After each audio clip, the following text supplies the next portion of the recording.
Hello guys, how are you all doing. जैसा कि हमने लास्ट एपिसोड में देखा था कि युनचे ने हेड टू हेड फाइट करने का डिसाइड कर लिया होता है मोरोंगी के साथ में, लेकिन फिलहाल वो एक लड़की के साथ में उलझ जाता है क्योंकि उसे वो लड़की काफ़ी ज़्यादा अच्छी लगने लग जाती है एज ऑलवेज।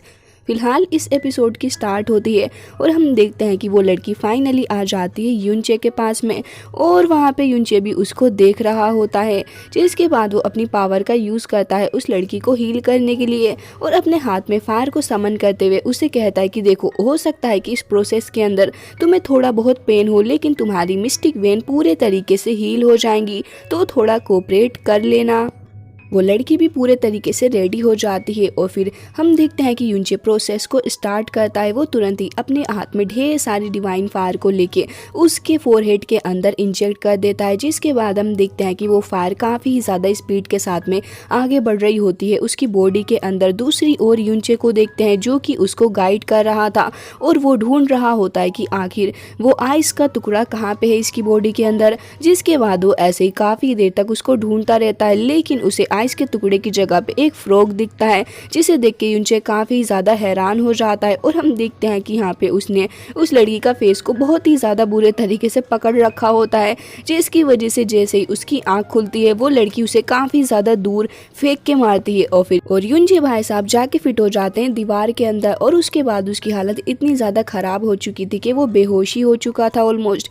तभी वो लड़की एक बार फिर से युनचे के ऊपर अटैक करने जा रही होती है अपनी आइस की पावर से, लेकिन सडनली वो नोटिस करती है कि युनचे बेहोश हो चुका है, साथ साथ उसके हाथ में कुछ अजीब सा ही दिखने वाला फ्रॉग है जो कि फड़क रहा है। जिसके बाद हम देखते हैं कि युनचे की कुछ वक्त बाद आंखें खुलती हैं। उसके सामने वही मास्क वाली लड़की बैठी हुई थी और वो काफ़ी ज़्यादा परेशान लग रही होती है युनचे की हेल्थ को लेके, लेकिन युनचे हंसता है और कहता है कि मैंने एक्सपेक्ट नहीं किया था कि मैं अभी भी जिंदा होऊंगा, तुमने इतने ज़्यादा बुरे तरीके से मुझे मारा था। फिलहाल तो मैं तुमसे कहना चाहूँगा कि तुम बहुत ही जल्दी ठीक हो जाओगी, मुश्किल से तुम्हें 3 दिन ही लगेंगे।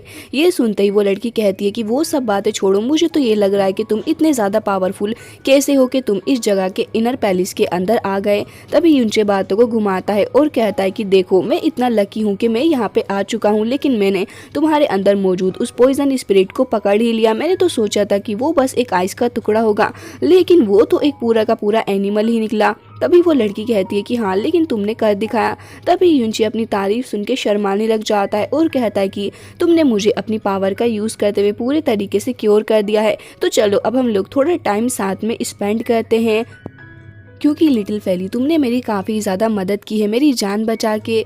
लेकिन हम देखते हैं कि वो लड़की तुरंत ही खड़ी हो जाती है और कहती है कि अब आगे से ऐसा कुछ भी नहीं होगा, तुमने मेरी बॉडी को डिटॉक्सिफाई कर दिया है, तो अब मुझे लगता है कि समय आ चुका है, मैं यहाँ पे बिल्कुल भी नहीं रुकने वाली और यहाँ से जा रही हूँ। तभी युनचे लालची लड़का उसको रोकने की कोशिश करता है और कहता है कि रुको, अरे तुम कहाँ जा रही हो, मेरे साथ में बैठो, मुझसे बातें करो। लेकिन वो कहती है कि देखो, तुम्हारा प्रॉमिस पूरा हुआ और मैं यहाँ से जा रही हूँ। जिसके बाद वो तुरंत ही वहाँ से गायब हो जाती है और ये सब कुछ देख के युनचे का दिल बहुत ही ज़्यादा बुरे तरीके से टूटता है और कहता है कि ये तो बता दो कि आखिर तुम वापस कब आओगी। लेकिन वो तो वहाँ पे पूरे तरीके से ही गायब हो जाती है और युनचे कहता है कि मुझे बिलीव नहीं होता कि वो ऐसे चली गई मुझे छोड़ के। उसके जाने के बाद युनचे यही सोच रहा होता है कि इस लड़की को देख के तो मुझे आइस क्लाउड इमोर्टल पैलेस की याद आ गई, न जाने क्यों ये कहाँ होगी और कैसी होगी बेचारी। तभी हम देखते हैं कि उसके अंदर से जैस्मीन तुरंत ही आ जाती है बाहर को और कहती है कि तुम आखिर क्या कर रहे हो ये सभी कुछ।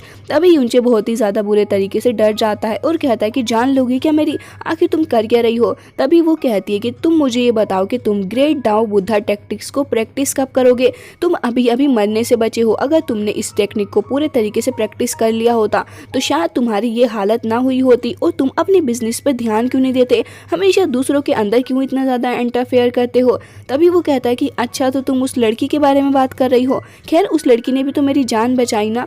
तभी वो कहती है कि अच्छा, तो इसका मतलब तुम अब ठीक हो पूरे तरीके से। तभी उनसे कहता है कि हाँ हाँ, मैं बिल्कुल ठीक हूँ और मेरी मिस्टिक पावर भी मुझे अच्छी लग रही है।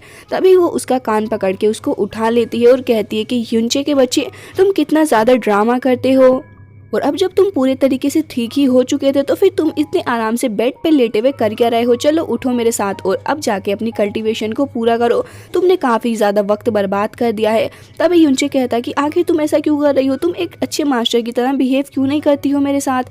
जिसके बाद हम देखते हैं कि युनचे फाइनली आ जाता है अपनी कल्टीवेशन को करने के लिए और वो काफ़ी वक्त तक अपनी कल्टीवेशन को ऐसे ही जारी रखता है। जिसके बाद हम देखते हैं कि कल्टीवेट करते करते उसको ऑलमोस्ट 2 महीने बीत चुके थे, जिसकी वजह से उसकी फिजिकल पावर और साथ साथ उसकी मेंटल एबिलिटीज़ भी काफ़ी ज़्यादा अच्छे से स्ट्रॉन्ग हो चुकी होती हैं और अब उसने आराम से अपनी पूरी बॉडी को स्ट्रॉन्ग बना लिया होता है। उसके डीएनए के अंदर तक उसकी सारी पावर एब्जॉर्ब हो चुकी थी, जिसकी वजह से युनचे अब पहले से बहुत ही ज़्यादा पावरफुल हो चुका है।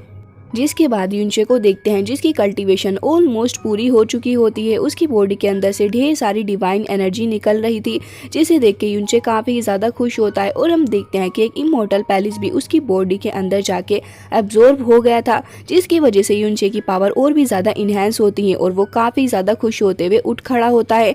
जिसके बाद हम देखते हैं कि फाइनली उसने एक हाथ से उस सोर्ड को पकड़ भी लिया था, जिसे वो पहले उठा भी नहीं पा रहा था।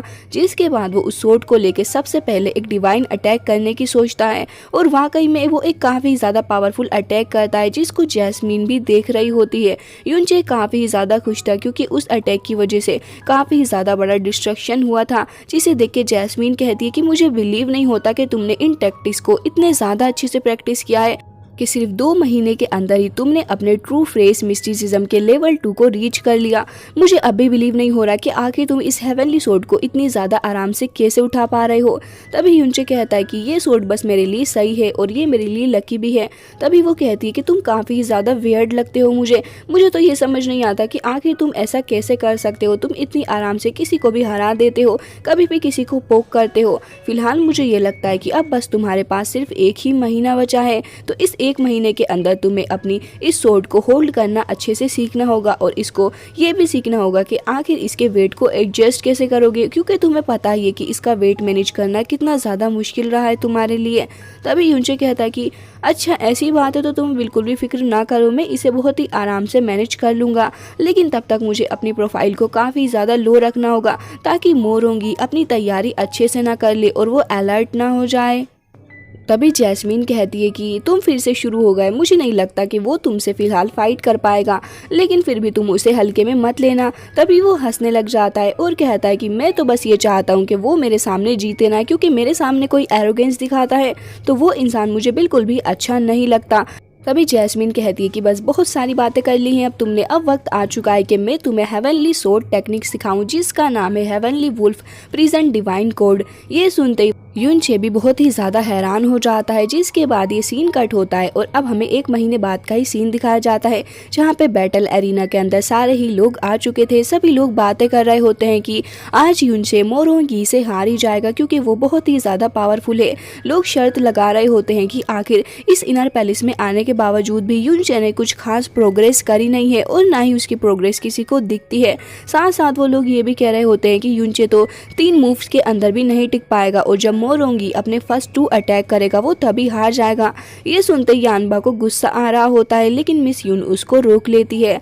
जिसके बाद हम देखते हैं कि फाइनली मोरोंगी वहाँ पे आ जाता है और कहता है कि युनचे तुमने वो तरीका तो ढूंढ ही लिया होगा कि आखिर तुम कैसे एक्सक्यूज बना के हारोगे। तभी युनचे कहता है कि तुम कुछ ज़्यादा ही बात करने लगे हो, आज मैं अपने वेपन के साथ में तुमसे फाइट करूंगा। तभी वो कहता है कि अच्छा तो तुम वेपन के साथ में फाइट करने वाले हो, लेकिन तुम इतने ज़्यादा वीक हो कि मुझे तो अपना वेपन तक निकालने की ज़रूरत नहीं है। तभी युनचे उसको पोक करते हुए कहता है कि चलो ठीक है, देख ही लेते हैं कि आखिर किसको वेपन की ज़रूरत होगी और किसको नहीं। जिसके बाद हम देखते हैं कि दोनों ही एल्डर्स बैठे हुए आपस में बातें कर रहे थे, जहाँ पे लॉर्ड किन कहते हैं सेकंड एल्डर से कि आपको क्या लगता है क्या युनचे जीत सकता है, क्योंकि मुझे तो लग रहा है कि उसने पिछले 3 महीनों में काफ़ी अच्छी प्रोग्रेस की है जो कि शायद कोई भी ना कर पाता। लेकिन मोरोंगी अभी भी अपने 7th लेवल पर है, जिसकी वजह से अभी भी युनचे के जीतने के चांसेस मुझे काफ़ी ज़्यादा कम लग रहे हैं। तभी वहाँ पे सेकंड एल्डर कहते हैं कि तुम ज़्यादा ही सोच रहे हो, मुझे नहीं पता कि आखिर इस मैच के अंदर जीतेगा कौन, लेकिन जिस स्पीड से युनचे ने अपनी प्रोग्रेस की है मुझे लगता है कि हमें उसे हल्के में नहीं लेना चाहिए। जिसके बाद मोरोंगी को देखते हैं जो कि कहता है कि चलो युनचे अब फाइट को स्टार्ट करते हैं, चलो मेरे ऊपर अटैक करो। जिसके बाद युनचे को देखते हैं जो कि काफ़ी ज़्यादा स्पीड के साथ में आगे बढ़ता है और वो अपनी लाइटनिंग स्पीड के साथ में आगे बढ़ते हुए तुरंत ही एक फाइनल अटैक करता है अपनी मिस्टिक पावर से। जिसके बाद हम देखते हैं कि यहाँ पे वो कहता है कि इडियट कहीं का, तुम्हें लगता है कि तुम मुझसे हेड टू हेड फाइट कर सकते हो, तुम्हें सफ़र करना पड़ेगा। जिसके बाद वो भी अपने ऊपर एक डिवाइन शील्ड लगा लेता है जो कि काफ़ी सारी डिवाइन शील्ड से बनी हुई थी। तभी यूनचे को देखते हैं जो कि स्पीड के साथ में आगे बढ़ते हुए एक एक करके सारी डिवाइन शील्ड को तोड़ देता है। ये सब कुछ देख के सारे ही लोग तो हैरान थे, लेकिन मोरोंगी तो कुछ ज़्यादा ही हैरान हो जाता है। जिसके बाद हम देखते हैं कि यूनचे उसके फेस पे एक पंच भी कर देता है, जिसकी वजह से मोरोंगी को काफ़ी ज़्यादा पेन होता है। और हम देखते हैं कि यहाँ पे उसकी हालत बहुत ही ज़्यादा ख़राब हो चुकी थी, जो कि उसके फेस से ही दिख रहा होता है। और इसी के साथ में ये फर्स्ट एपिसोड हो जाता है एंड फाइट काफ़ी ज़्यादा इंटरेस्टिंग होने वाली है। सो आपको नेक्स्ट एपिसोड भी काफ़ी जल्दी देखने को मिलेगा।